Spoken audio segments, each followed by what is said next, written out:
This is a situation that continues to unfold minute by minute. I want to draw your attention right now. Our attentions out here are really drawn to the sky right now, more specifically that helicopter that you see. And we're going to see a rare sight here at Noblesville West Middle School. What is about to happen is that helicopter, we're understanding, is going to land right here outside of the school. And this may explain why we see more of this police presence tape that has been rolled out here within just the past 20 minutes. The reason all of this is important is because on this police helicopter, the superintendent here for this Noblesville School District is inside that helicopter. Now, what exactly has been happening, the conversations, why this is being done via helicopter as compared to a car is largely unknown, but we do know that the superintendent for the school district is right there inside that state police helicopter.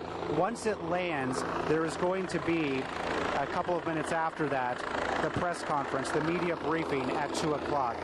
Now, what exactly has been going on in the hours since we last heard from everyone at 11 o'clock this morning is largely kind of unknown. Perhaps hospital visits, perhaps getting additional information from families could have been going on here by the superintendent here of the school district. But again, this very poignant moment of seeing an Indiana State Police helicopter landing right here at Noblesville West Middle School, 1 week until the end of the school year. And the tragic reasons of why this has to happen is really kind of a historic moment here for this school, for the school district, for the people who work here, and for this community. Right now we are seeing that helicopter has landed. Members of the unit getting out right there. That is the superintendent here of the school district being escorted out, being helped down as this has now landed, and she is now beginning her voyage over where she is going to meet with fellow members of the Indiana State Police. Right there, the lady that you see dressed in black, that is a public information officer. As she prepares to meet right there with Indiana State Police, I also want to draw your attention to this huge contingency of people also here. This represents a lot of the different agencies with which we have seen working here throughout the day, not just from this school district, not just from the Noblesville community, but also Carmel, for example. They have their mobile command unit here, which is brought in for large-scale situations. We even see members of the FBI who are also here in their bulletproof vests. Things like that do not happen in Indiana. Things like that do not happen here in Noblesville, in a small community like this that is, as Kevin Rader has mentioned, a 4-star school. But this is the scene that has unfolded now that someone has decided to bring a gun into the school and open fire here this morning. As everyone is gathering, we've also seen people hugging and embracing as a result of this tragedy. You have to remember as well, this is a very close-knit community school district where a lot of people know one another, including the teachers are very close-knit and know the administrators here as well as the superintendent. So this has been very tense for them because on one hand, they have been trying to protect the students and make sure that the school is as safe as they can be, while also wondering what has happened to their friend, their fellow teacher, or for students wondering about their fellow student who has been shot as well. We are waiting to learn, and we may learn this at 2 o'clock here coming up. It is now after 2 o'clock, about 2:10.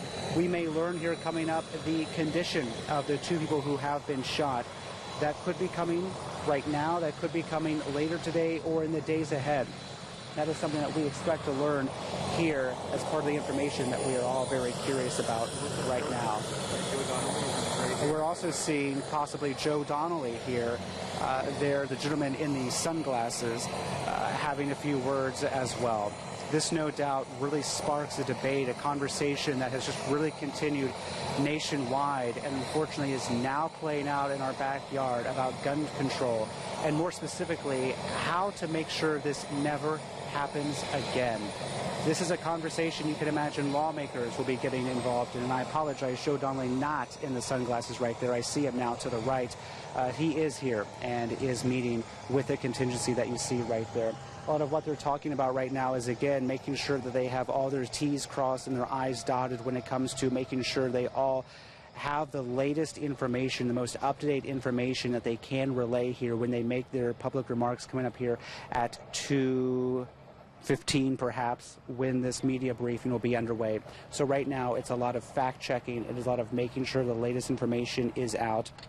And they're also very sensitive as well about information because they don't want to say perhaps too much, which could potentially hinder not only the investigation but the possibility of charges. It is way too soon to tell at this point the suspect in all of this how he may be charged. We know he is a boy, a student, a male here at the school. We do not know his age, his grade level, and what exact charges he could be facing, if those will be juvenile charges, if those could be bumped up to adult charges. And that is something else that will be coming out, probably not today, but in the days ahead as this investigation moves forward. But again, the real focus right now is what we are going to learn here at this 2 o'clock press conference. We are starting to see the members begin making their walk over here. Again, what we're learning, we will hear from the police chief here in Noblesville. We will hear from his public information officer, and then we will hear from the superintendent who was in that airplane. Indiana State Police Chief Doug Carter is also here, the head of the police post. So this, again, is a very poignant moment, as you can tell, just by the sheer number of people and the power with which they hold here, responding here to this tragic situation that has unfolded right now. So perhaps we just may hear from additional members. That press conference is about to begin here in just a matter of seconds. We, of course, are going to carry it live in its entirety here as it is about to begin. Let's listen in.